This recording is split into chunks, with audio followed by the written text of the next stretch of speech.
Assalamualaikum warahmatullahi wabarakatuh. Kalau roboh Kota Melaka. Kalau roboh Kota Melaka, papan di Jawa saya dirikan. Kalau benar bagai yang dikata, nyawa dan badan saya serahkan. Begitulah tajuk dan tema pantun novel yang akan saya kupas satu persatu sebentar sahaja lagi.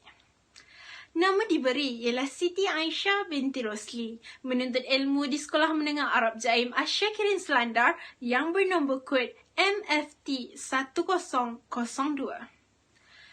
Novel ini merupakan hasil penulisan Omar Ahmad yang diterbitkan oleh HCM Muhammad bin Haji Abdul Rahman pada Jun 1962. Novel ini mengandungi 94 halaman muka surat yang bercetak. Untuk makluman semua, buku ini merupakan hasil nukilan arwah datuk saya, Omar bin Ahmad, yang telah kembali ke rahmatullah. Berlatar belakangkan Melaka sebagai lokasi penceritaan, Kalau Roboh Kota Melaka mempunyai dua watak utama.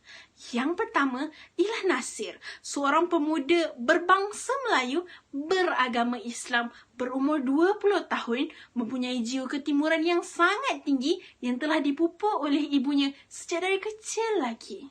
Watak kedua pula ialah Doris de Arta, seorang wanita daripada Portugis beragama Nasrani berumur 20 tahun, mempunyai jiwa ketimuran yang sangat tinggi melebihi jiwa ketimuran Nasir.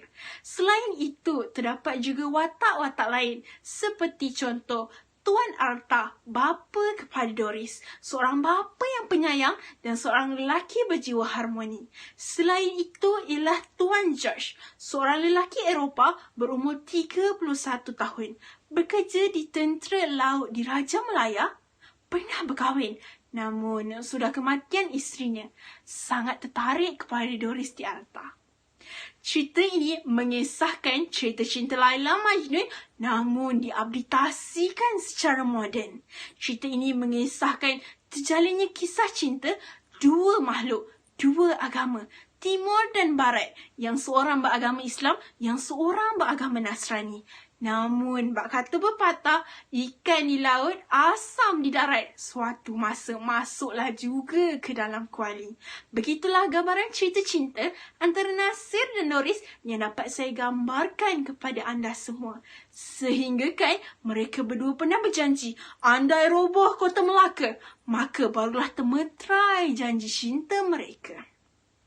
Hasil pembacaan saya, terdapat beberapa nilai murni yang terdapat di dalam novel ini.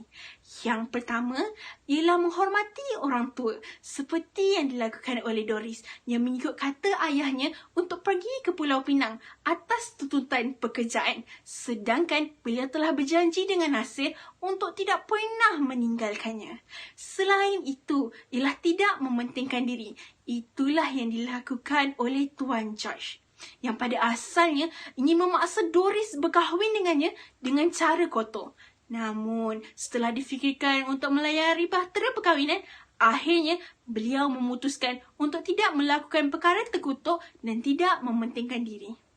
Di dalam novel ini juga terdapat pelbagai pengajaran yang dapat diterapkan di dalam kehidupan. Antaranya ialah hormat menghormati, seperti yang dilakukan oleh Tuan Arta, bapa kepada Doris, yang amat hormat menghormati di antara satu sama lain, sehingga kan beliau disenangi dan disegani oleh rakan-rakan sekerjanya. Akhir sekali, sayang menyayangi. Itulah yang dilakukan oleh Ibu Nasir, sehingga kan ibunya pernah berkata membiarkan anaknya untuk berkahwin dengan sesiapa jua asalkan anaknya bahagia. Begitulah kesimpulan yang dapat saya kupas daripada novel hasil pembacaan saya. Untuk makluman, buku ini tidak diterbitkan dari mana-mana pihak penerbitan. Malah, naskah asalnya berada di Universiti Malaya. Novel ini merupakan hak cipta terpelihara Dewan Bahasa dan Pustaka. Namun, pihak keluarga memohon agar Dewan Bahasa dan Pustaka memberikan salinan naskah buku ini. Jutaan dan ribuan terima kasih diucapkan kepada Dewan Bahasa dan Pustaka kerana menunaikan hajat waris penulis. Jutaan dan ribuan terima kasih juga diucapkan kepada ibu saya, Anis Tohaibah binti Omar, di atas kepercayaan membenarkan saya untuk memegang buku ini sejak tahun awal 2020. Akhir kata, semoga buku ini menjadi sumber inspirasi kepada anda semua. Sekian, Kalau Roboh Kota Melaka. Terima kasih.